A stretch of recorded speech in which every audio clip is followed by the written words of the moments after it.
திருப்பதி ஏழுமலையின் பின்னணியில் இந்த வார நட்சத்திர பலன்கள். மேஷம் முதல் கன்னி வரை. மேஷம் ராசியில் உள்ள நட்சத்திரங்கள். அஸ்வினி. கையில் பணம் புழங்கும், எடுத்த வேலைகளில் வெற்றி உண்டாகும், உங்களுக்கு ஏற்பட்ட சங்கடங்கள் விலகும், திட்டமிட்டு செயல்பட்டு நினைத்ததை சாதிப்பீர்கள், வேலையில் நெருக்கடி விலகும். பரணி.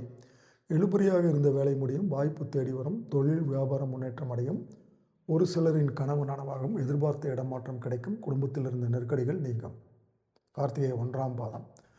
லாபஸ்தானம் பலம் அடைவதால் வியாபாரம் தொழில் முன்னேற்றம் அடையும், புதிய தொழில் தொடங்க அரசின் அனுமதி கிடைக்கும், வரவேண்டிய பணம் வரும், அரசியல்வாதிகளின் செல்வாக்கு உயரும், புதிய இடம் வீடு வாங்கும் முயற்சிகள் வெற்றியாகும்.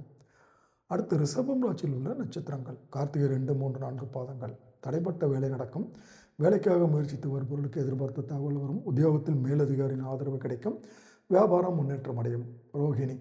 கேட்ட பணம் கைக்கு வரும், புதிய இடம் வீடு வாங்குவீர்கள், தொழில் முன்னேற்றம் அடையும், எதிர்பார்த்த ஒப்பந்தங்கள் கிடைக்கும், வெள்ளி சனிக்கிழமைகளில் விழிப்புணர்வு தேவை. மிருகசீரிடம் 1, 2 பாதங்கள். எடுக்கும் முயற்சியில் கூடுதல் கவனம் தேவை, உடன் இருப்போரையும் குடும்பத்தினையும் அரசு செல்வது நல்லது, தொழில் செய்வோருக்கு வேலை பளு கூடும், சனிக்கிழமைகளில் கவனம் அவசியம் தேவை. அடுத்து மிதுனம் ராசியில் உள்ள நட்சத்திரங்கள். மிருகசீரிடம் 3, 4 பாதங்கள். எடுத்த வேலைகளை முடித்து லாபம் காண்பீர்கள், வேலைக்காக காத்திருப்பவர்களுக்கு நல்ல தகவல் வரும், ஞாயிறன்று முயற்சிகளை தவிர்க்க வேண்டும். திருவாதிரை. ராகு பகவானால் வாய்ப்பு தேடி வரும், வருமானம் அதிகரிக்கும், தொழில் வியாபாரத்தில் வாடிக்கையாளர்கள் அதிகரிப்பார்கள், ஞாயிறு திங்கள் என்று விழிப்பாக செயல்பட வேண்டும். புனர்பூசம் 1, 2, 3 பாதங்கள்.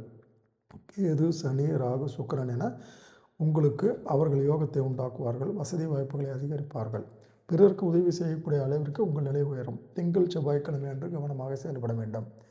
அடுத்து கடகராசியில் உள்ள நட்சத்திரங்கள். புனர்பூசம் 4ஆம் பாதம். வேலைகளில் நிதானம் தேவை, சங்கடம் ஏற்படும், விளைவுகள் பற்றி யோசித்து ஒவ்வொரு வேலையிலும் ஈடுபடுவது நல்லது, பண விஷயத்தில் கவனம் தேவை, செவ்வாய் என்ற கவனம் தேவை. பூசம். சனி, ராகு, சூரியனால் நெருக்கடிக்கு ஆளாவீர்கள், புதன் பகவானால் பணப்புழக்கம் அதிகரிக்கும், தொழில் முன்னேற்றம் அடையும், செவ்வாய் புதன் என்று பொறுமையாக செயல்பட வேண்டும். ஆயில்யம். நினைத்த காரியம் நடக்கும், எதிர்பார்த்த பணமும் தகவலும் வரும், வேலை பார்க்கும் இடத்தில் நிம்மதியான நிலை உண்டாகும், புதன் வியாழன் என்று அனைத்திலும் நிதானம் காப்பது நல்லது. அடுத்து சிம்மம் ராசியில் உள்ள நட்சத்திரங்கள். மகம். எடுத்த வேலை முடியும், எதிர்பார்த்த பணம் வரும், விருப்பம் பூர்த்தியாகும், சிலர் புதிய வீட்டில் குடியேறுவீர்கள், வியாழக்கிழமை விழிப்பாக செயல்பட வேண்டும். பூரம். வேலை பார்க்கும் இடத்தில் ஏற்பட்ட பிரச்சனைகள் முடியும், சிலருக்கு எதிர்பார்த்த இடமாற்றம் பதவி உயர்வு கிடைக்கும், உங்கள் திறமை வெளிப்படும், குடும்பத்தில் ஆதரவு கிடைக்கும், பொன்பொருள் வாங்குவீர்கள். உத்திரம் 1ஆம் பாதம்.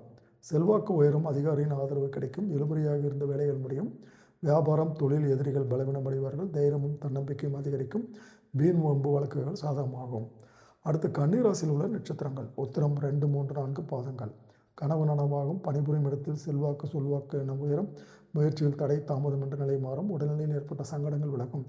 அஸ்தம். சனி, ராகு, சூரியன் என்பதனால் யோகம் உண்டாகும், எதிர்பார்த்த பணம் வரும், தொழில் வியாபாரம் முன்னேற்றமடையும், ஆரோக்கியம் சீராகும், நினைப்பது நடக்கும். சித்திரை 1, 2 பாதங்கள். எதிலும் திட்டமிட்டு செயல்படுவீர்கள், புதிய இடம் வீடு வாங்குவீர்கள், புதிய ஒப்பந்தம் கையெழுத்தாகும், வரவேண்டிய பணங்கள் வரும், ஷேர் மார்க்கெட் லாபங்கள் அதிகரிக்கும்.